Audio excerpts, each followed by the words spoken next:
भगवान समझ गई मैया। और भगवान ने माया फेर दी। यशोदा सब भूल गई जो भगवान ने दिखाया है। एक दिन मैया से पूछी लाला ने, मुझे कितना प्रेम करती है? मैया कहने लगी, बहुत प्रेम करती हूँ। अच्छा, भगवान ने माता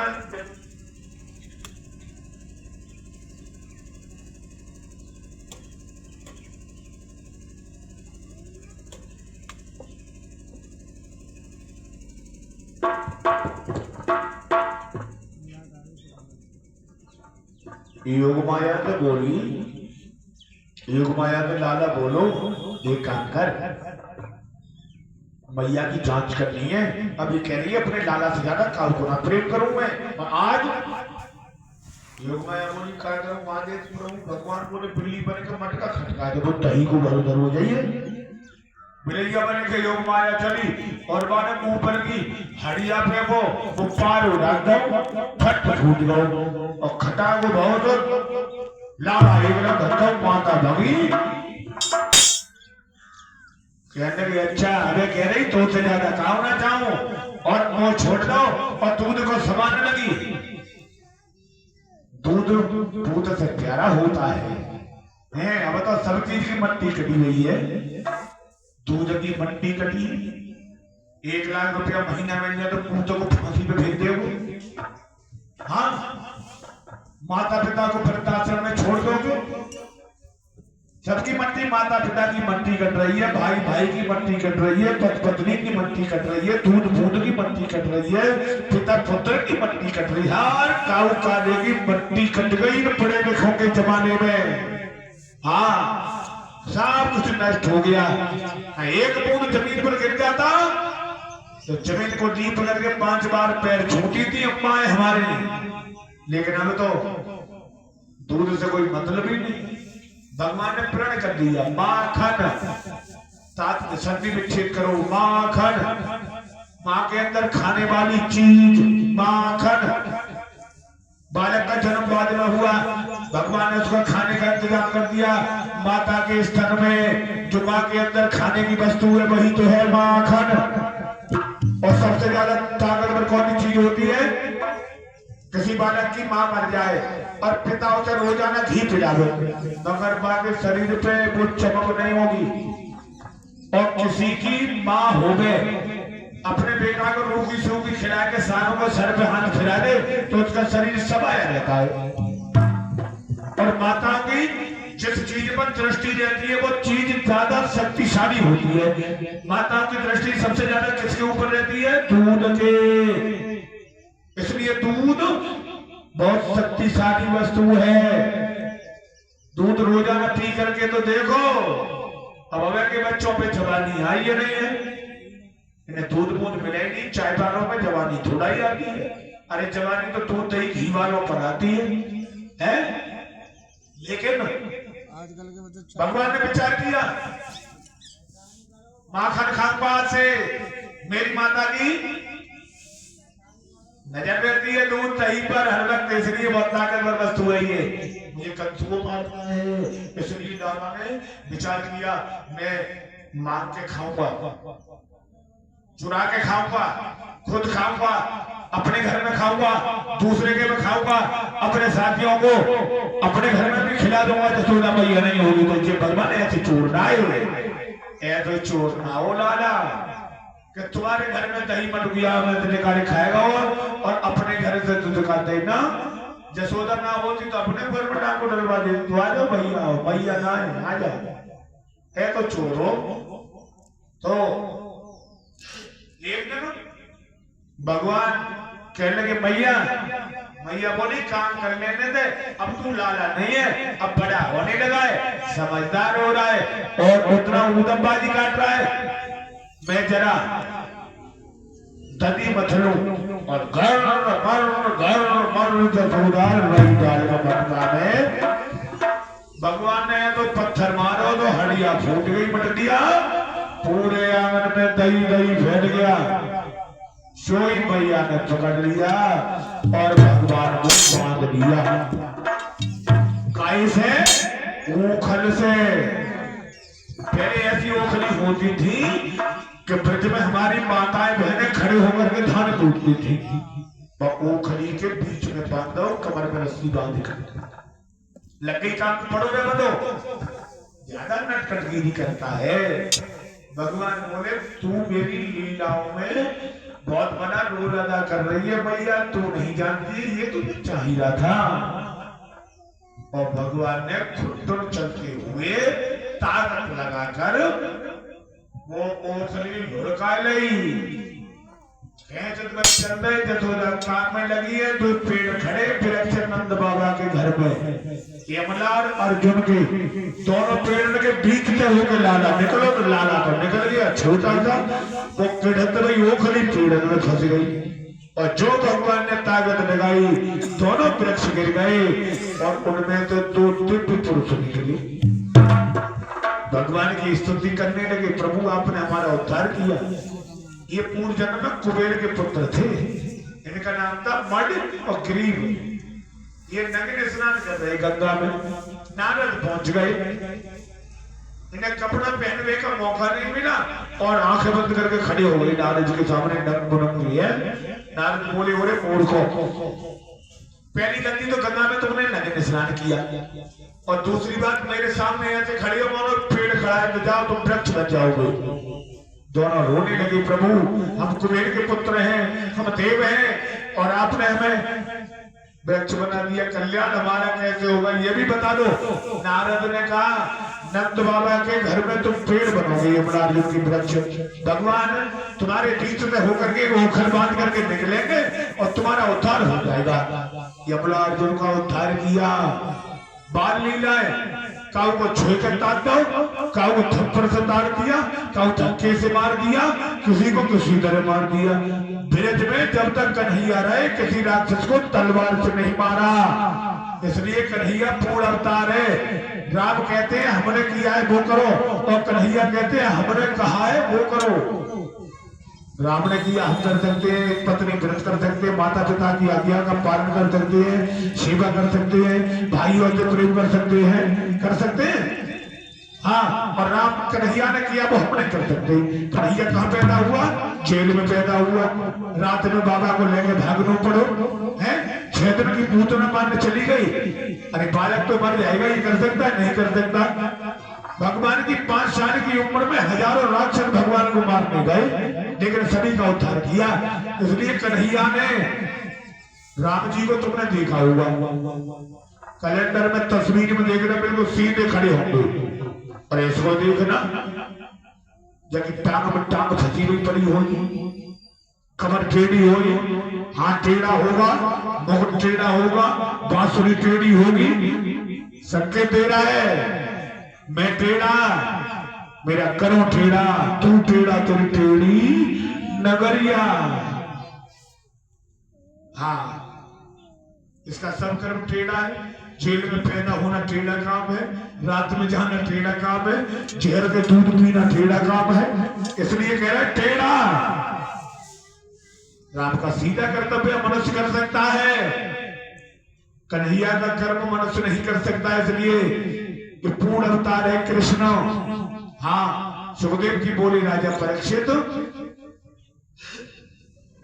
राम से काम ना चल तो द्वापर युग में राम सीधे साधे थे सज्जन, छल कपट नहीं जाते थे, लेकिन कन्हैया छल कपट जानता था।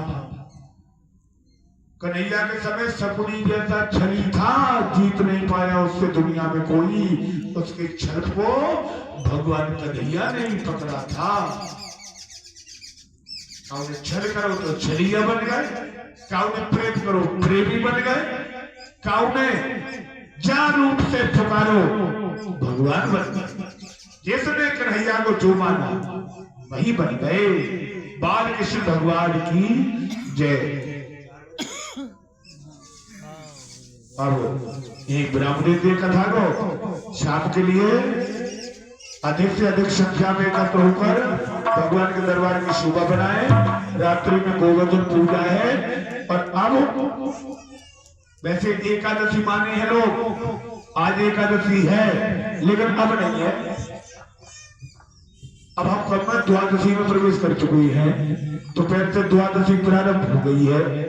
इसलिए आज खीर ना बनती गोवर्धन पूजा को, लेकिन अब खीर बन सकती है। हम द्वादशी में चल रहे हैं।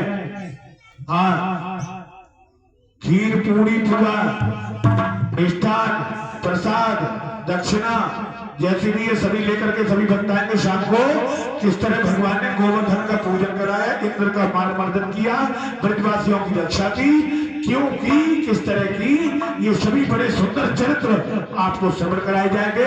भगवान ने कालिया नाग का नाथन किया, यमुना का जल शुद्ध किया, ये सभी भगवान के बाल चरित्र सुनवाए जाएंगे। बोलो नारायण भगवान की जय। आ जाइए आरती करके।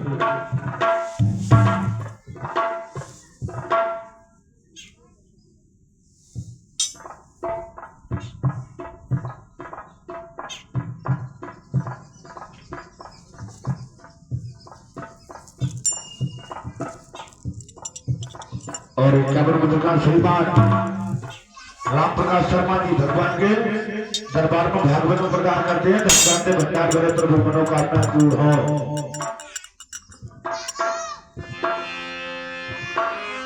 101 मुद्रा श्रीमान चौधरी जयपाल सिंह निवासी के शहरा भगवान के दरबार में प्रदान करते हैं। भगवान महादेव भंडार बने, कल्याण हो, परिवार बढ़ता बढ़ता रहे, भगवान की भक्ति में मन सदैव तत्पर रहे।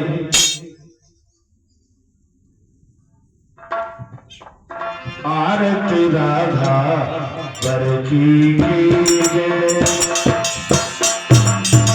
आरती राधा वर की जय, आरती राधा वर की जय, आरती राधा वर की जय, बनो जगत सजन करी जय, आरती राधा वर की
भगवान की जय, श्रीमद् भागवत महापुराण की जय, ब्रह्मदेव बाबा की जय, सरस्वती मैया की जय, शिव शिवाय भगवान की जय, दुर्गा माता की जय, लक्ष्मी मैया की जय हो, शनिदेव महाराज की जय, वीर बजरंगबली की जय, चामुंडा माता की जय, नंगर में निवास करने वाले सभी देवी देवताओं की जय हो, लता में